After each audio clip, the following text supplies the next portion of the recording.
Stressed from the daily grind? Imagine a better way to unwind. Introducing the pinnacle of relaxation, the luxury massage chairs by Body Health Technology, where state-of-the-art meets ultimate comfort designed just for you, the busy professional, the parent, health enthusiast. Their chairs are not just seats, they're your personal retreats. I like that. Engineered with the latest in massage technology, it's time to elevate your relaxation. Immerse yourself in the unmatched comfort of Body Health Technology luxury massage chair, because you deserve to unwind in style every single day.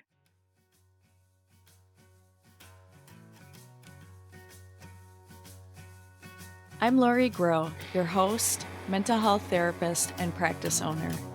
Each week, we showcase a wellness topic and provide practical hacks, inspiring interviews, and valuable advice from wellness professionals. Our aim is to help streamline your wellness and mental health journey. Welcome to the Wisconsin Wellness Podcast. I'm your host, Lori Groh. We have Karen Viesta with us today, the certified health and lifestyle coach. She works with women over 40 who want to transform their bodies and lives. She is the founder of Wellegant Women Coaching and host of the podcast Wellegant Woman, Redefining Midlife. It's currently ranked at number 9 in Apple's list of the top 50 midlife podcasts. After going through her own midlife reinvention, Karen is passionate about helping women in midlife to age powerfully, create extraordinary health and vitality, and make each new decade even better than the last. That's amazing. Sign me up. Hi, Karen. Thanks for joining me today. Thank you for having me. I would love to hear more about the name Wellegant and your style too that kind of jumps out, because I am like I go both ways. I don't shower, wear no makeup, and then when I'm doing something, like going out to dinner, then I spend like an hour getting ready. Right. And my husband's like, this is a towny bar restaurant. You don't need to dress up. Are you sure? I think I can still try. So that stuck out to me. Would you share that with our listeners? Yeah, of course. It's a question I get asked a lot.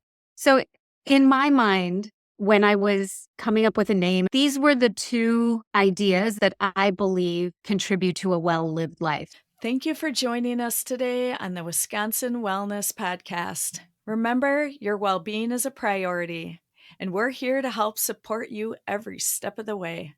If you've enjoyed today's episode, don't forget to rate, review, and subscribe to our podcast for more inspiring content on health and wellness.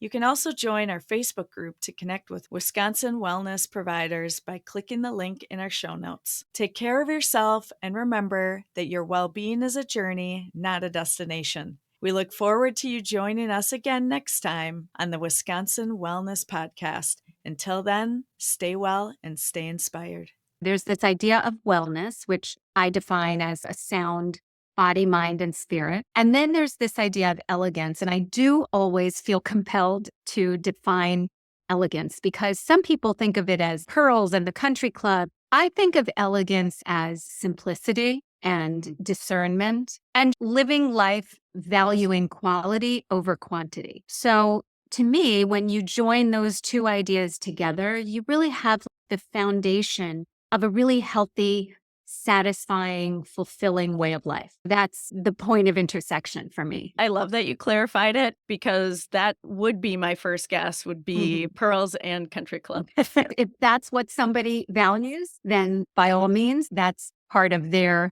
lifestyle. To me, it's just removing everything that isn't necessary, everything that isn't bringing us peace and pleasure and vitality. Yeah, I love the discernment piece and simplifying life. I am in the opposite space and always have to try to push myself into simplifying, trying to get myself into that mindset.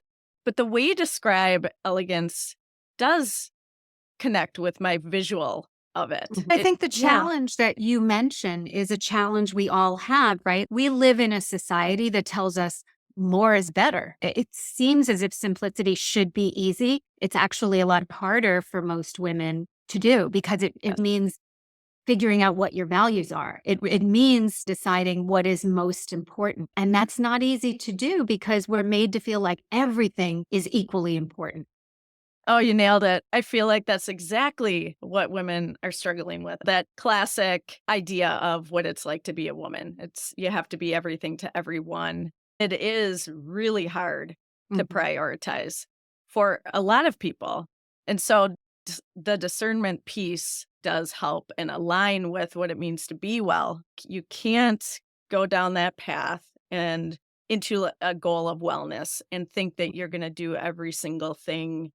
It usually doesn't work because there's too many things that could get you distracted. One thing doesn't go well, and then you're back at that place of giving up and saying, why was I even bothering?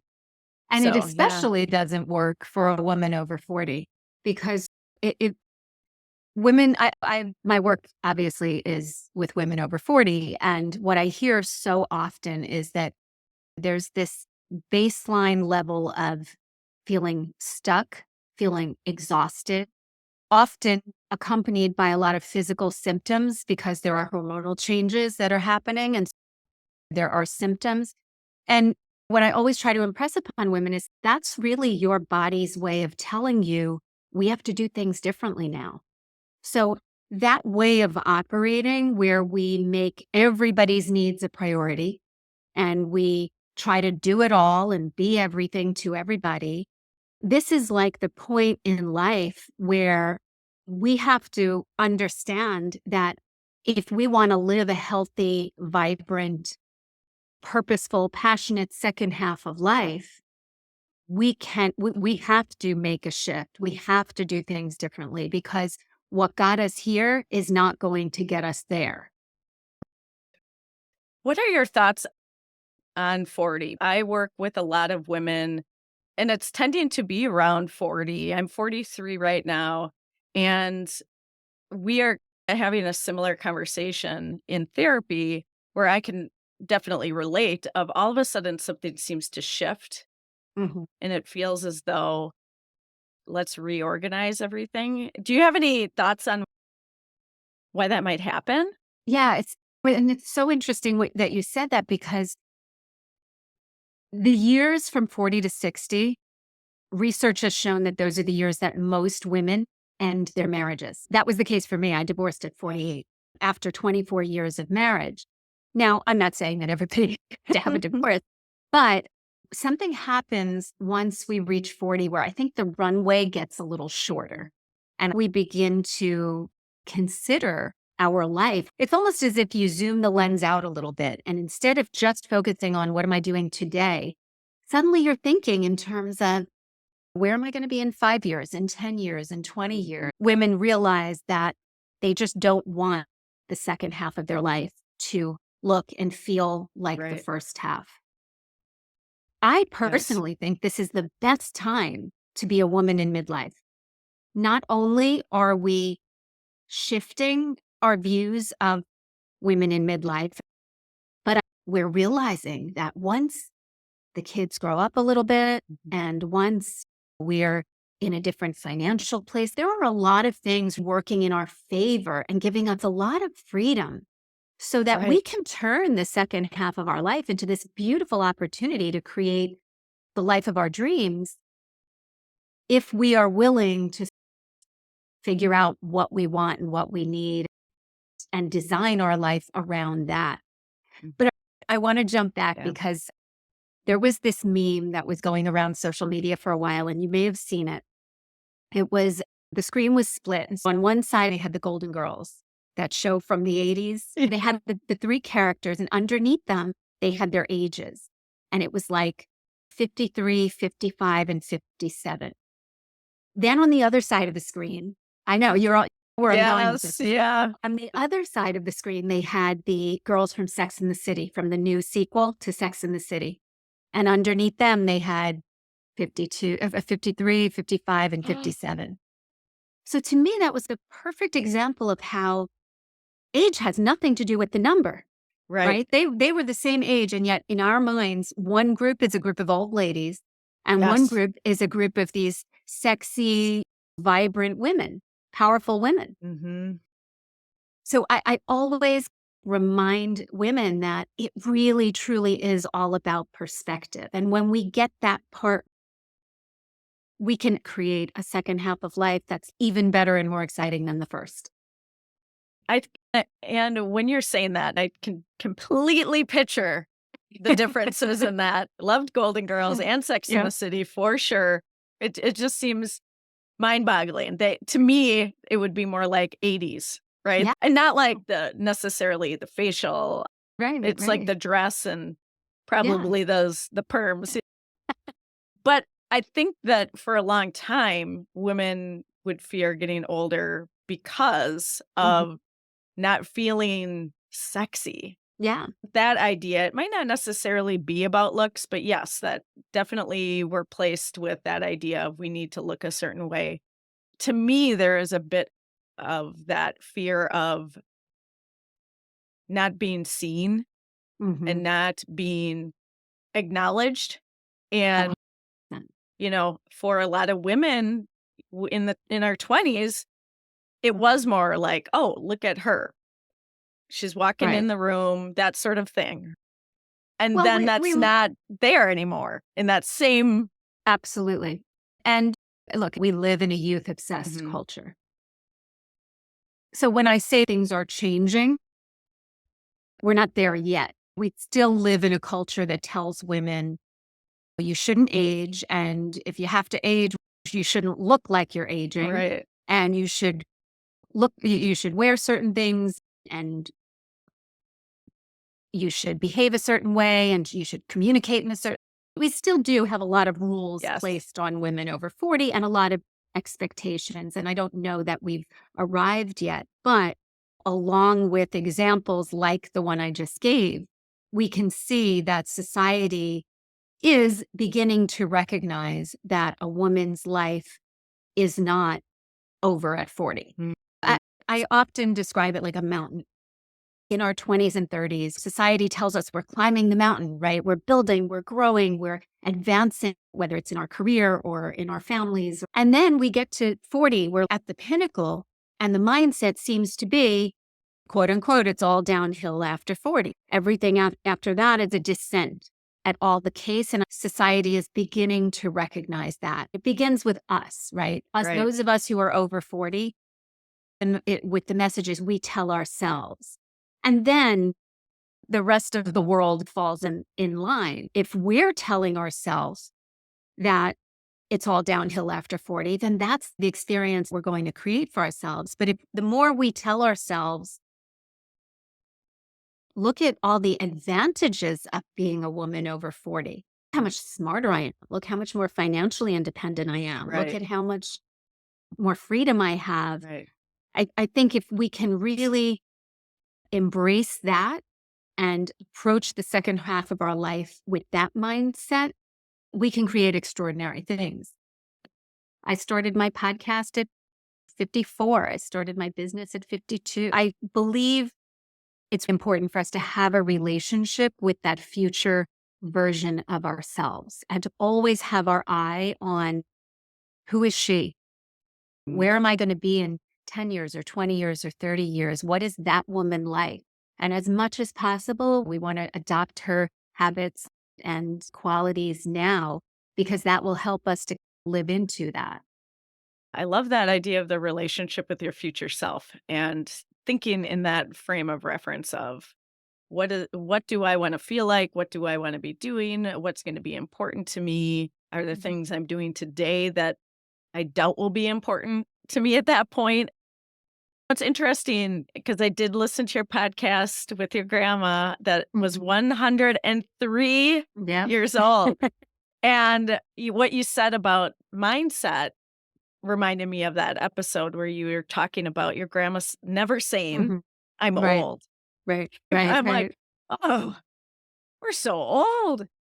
But I do think how we talk to ourselves really makes an impact on how we're feeling. And not that it's everything, because obviously our body can have different things going on that we might not be able to control. But it does create the idea of we can keep going. We are doing a good job. And our body responds pretty well to that when we're being kind to Yeah. ourselves. And I realize the other thing with your grandma is I also walk every day and I Mhm. also knit. So I'm thinking You're going to 100 follow in her Yes. footsteps. And I was curious a bit about the connectivity because you talked about that as well, of that connection between being connected to your community and longevity. Could you speak a little bit more about that connectivity? I have heard that in the research that they're finding that women tend to live longer because of that, of connectivity. Yeah. And I was curious on your take on that. I think it's another form of support, right? The same way that we support our body and we eat well and we move and we take supplements, we also need to be supporting our brain, hence knitting and interest where we're using our brain and our emotional life, especially as we age, is really important. I think it's why this midlife space has opened up because for years, women didn't talk about perimenopause or menopause, right? All of a sudden now, women are finding so much information and comfort in this shared experience. Women are sharing experiences, they're supporting each other in ways that, frankly, the medical community hasn't really supported women. The men Right. haven't supported women, right? Women are finding a support in each other. And look at how much more we know now and how women are better equipped to manage their bodies and their lives through this transitional time. I think that sense of community is just really feeling like you're not alone, feeling Right. like there are others who've walked the path. They can be an inspiring voice for you. I think anytime we try to go at anything alone, it's always going to be harder than when Right. we have the support of a network or a community. The research is really striking that the more closely connected we are with other people, the longer and healthier we tend to live. It's It's really the goal.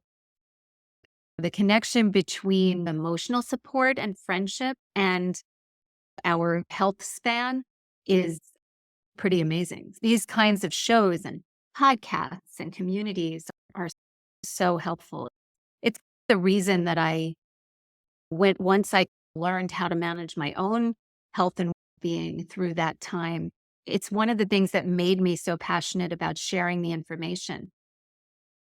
You mentioned the podcast becoming number 9 on Apple's list, and yeah. I, it's been a very exciting journey. But I think what it reflects to me is that there's such a need and Yes. desire for this information. There are so many women out there who are hungry for just this kind of information because they feel alone and confused and like they're not getting the answers and the information that they need. So I think this contributes to creating that community. Yeah. And you're right. There is quite a shift in talking about the women's bodies and women's issues. I was talking with my mom actually about menopause. I asked her, when did that start for you? That's one thing my doctor said. Ask your mom when that started. So that gives you an idea. And we were just talking about that, of that she wasn't aware Mhm. of that her body was going in that change because Mhm. that wasn't what people were talking about. I'm like, oh, Right. that's so interesting because I was getting some hot flashes Mhm. and my friends instantly were like, oh, yeah, I am too. Here's a book. Let's all read this book for book club. Because if I was just experiencing that alone, Mhm. I would maybe think, oh, something's like really wrong. Maybe I'm like got the flu, or maybe something else is happening. Obviously, still went to the doctor like I'm supposed to. Yeah. But that idea, I think, shifts it from that feeling of being alone into something that feels connected. Much smarter. Who knew, right, that Perimenopause can begin as early as your mid-30s. You could be in perimenopause for 10 or more years before your periods actually stop. That's menopause, and anything after that is postmenopause. Like, we didn't realize that it doesn't just happen in one day, but there's a period of time during which hormones are consistently declining. And that's usually when we start experiencing symptoms. One of the consequences of not having a sense of community is that you're just so much more ignorant, because those conversations are opening us up to information and advice that we need. The advice piece too. This is what helped for me. My mom said I just kept cold water. I Yep. just kept drinking it. I'm like, oh, okay. And just thinking about all of that as well, one thing I wanted to talk to you about, are there particular supplements in general that you'd say these are ones that would be beneficial for most people? Or is that Yeah, too big of a question? definitely not. I'm a believer in supplements for sure. It is always preferable to get our nutrients and vitamins and minerals from food, because when we get it from food, our bodies can extract the nutrients so much more efficiently. Supplements are never, I never recommend supplements as a way to replace good nutrition. Supplements are exactly that. They're supplementing good nutrition. So we always start with good nutrition. And neither approach is really wise, Right. because I think there are certain supplements that are the cornerstone of a good wellness protocol. So I have a free training, which I'm happy to offer to your listeners, called So, Which Supplements Do I Really Need in Midlife? I'll be sure to send you the link in case you want to yeah. put it in the show notes. Essentially, what I do in that training is I talk about the 5 or 6 supplements that I believe every woman should be on. And I also talk about how to choose a good supplement. The supplement industry is a multi-billion-dollar industry in Right. this country. Yeah. There are so many companies that are more marketing companies than supplement companies. Supplements are not inexpensive. So I want women to be spending their money on supplements that are quality pharmaceutical grade supplements, because that's what's going to really benefit them. Many women are throwing money away on these companies that are more marketing than actual science. Part of that training is learning Right. how to choose a quality supplement. And then in the course of that training, I also share the brands that I like best. I think a good broad spectrum multivitamin is a great insurance policy. It's not going to replace good nutrition, but it makes sure that we're getting all of the essential vitamins and minerals and nutrients on a daily basis. So a good broad spectrum multivitamin. Probiotic. We know so much now about gut health and about how a healthy microbiome affects every system of the Right. body, including our hormonal system. So a really good probiotic is important as well. In the training, I get deeper into what to look for in a probiotic. Vitamin D, which affects everything from the immune system to bone health. Women over the age of 40 are losing bone mass every year. They're also losing Right. muscle mass, and it puts a lot of women at risk for osteopenia and osteoporosis. So if we want to protect our bones later in life, vitamin D is huge. Omega-3 fatty acids, which are, again, great for the heart, great for the brain. Creatine, I have added Oh. to my supplement regime. It used to Ah. be that everybody thought creatine was for gym rats, bodybuilders. Because women lose so much muscle mass, it's really important to be taking creatine, which helps the body with muscle protein synthesis.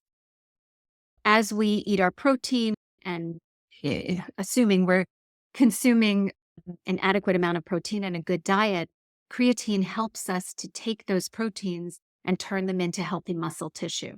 So that's a great one for women in midlife. So there are definitely a few. I don't think we need to be taking 20 supplements. And I think that's where many women have it wrong. But I think if we have really dialed in our nutrition, and if we're eating and moving and resting in a way that supports the body, then these 5 or 6 are really just a great foundation. And it makes sense with creatine, but it Mhm. surprised me. It's fairly new research Yeah. because they're using it more and more Yeah. with women. For years, it was, as I said, it was thought to be like the bodybuilder who was using it. But now they're really finding that women can benefit from that as well because we're losing muscle every year. And that makes so much sense as Mhm. well, of having something that would help build your muscles when your body's not Yeah. building them as easily and efficiently. And if we combine that with strength training, which again is a shift, right? Women have traditionally done a lot of cardio and running. Women were not lifting weights the way they are now because now we know that the best way to combat muscle loss is that combination between nutrition and eating adequate protein and strength training. So if we're taking creatine while strength training, that's even amping up the results even more and helping us Uh, to not only preserve our muscle tissue, build muscle healthy muscle tissue in addition. and it's funny because that's exactly what I was going to ask you about. Because for myself, I am not a big weightlifter, but I was curious if you could share a little bit about weightlifting and what you would recommend for somebody like me that would maybe do Mhm. more walking and yoga, things of that nature that might not be drawn Yeah, to pump and iron. I can totally relate because I have always been a yoga girl. I love yoga and walking. Those for years were my preferred forms of movement. But when I went for my bone density test, I did show some bone loss. And so it put me on this path of really having to make some big changes in my routine. And one of the changes I made is that I now do strength training 3 times a week, sometimes 4 if I can squeeze it in. Wow. And I'm going to tell you another piece of news you're not going to like, Lori, Oh, no. which is that those pretty pink and blue, like 3 and 5 pound weights, the research shows that they are good for some things, but we want to be challenging our muscles by lifting heavier weights. The way that the body builds muscle is that you basically have micro tears in the muscle from working out. And so when you work out and when you're challenging your muscles with heavier weight, I don't mean to overload yourself to the point where you could risk an injury, but I'm saying when we are challenging ourselves with heavier weights, we create these little micro tears that the body will immediately repair. And it's in the process of repairing those micro tears that we're building healthy muscle tissue. So if we're using the little 3 to 5 pound weights and we're not challenging the muscle enough to create the micro tears, then we're not actually going to be building muscle. Does make sense. Stepping it up. I went into the gym kicking and screaming those first few workouts because I just didn't enjoy it. And I was telling myself, I don't like strength training. I like Right. yoga. Finally, I said to myself, I've got to learn to love strength training because that's what's best for my body. So I started working with a trainer and I started lifting weights. While I can't tell you I go running into the gym with a big smile on my face, I do love the feeling afterward, and I Right. love the effects it's having on my body. And because I have one of those body composition scales, the Oh, bioimpedance scale, have you heard of this? no. No, I'm very curious now, though. They're fabulous. Recommend that every woman over the age of 40 invest in one of these scales. They're not terribly expensive. And basically, the number on the scale tells us very little Right. because it doesn't tell us where the weight's coming from. Is Right. it visceral fat? Is it muscle tissue? We don't know our body composition, but these bioimpedance scales break down the number into body composition. So you have to step on it barefoot. So it's Okay. reading certain measurements through your skin, but it will tell you your your bone mass, your muscle mass, your subcutaneous fat versus visceral fat, which should that dangerous belly fat.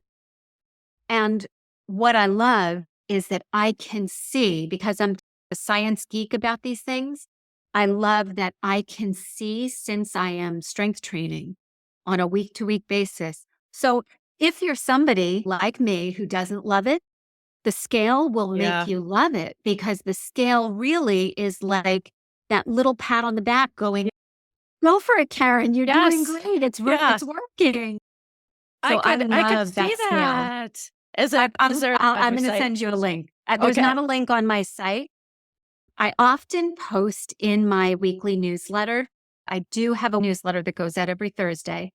And I always announce what the podcast topic is, but often I will share things that are really moving the needle for me. Sometimes it's products for the home or beauty. I'm also on this journey of trying to use clean beauty products. And so I'm sharing a lot about that. If your audience would like to jump on my email list, they'll get a lot more of this kind of information. But I will send you the link to that scale in case you'd like to post it for the listeners.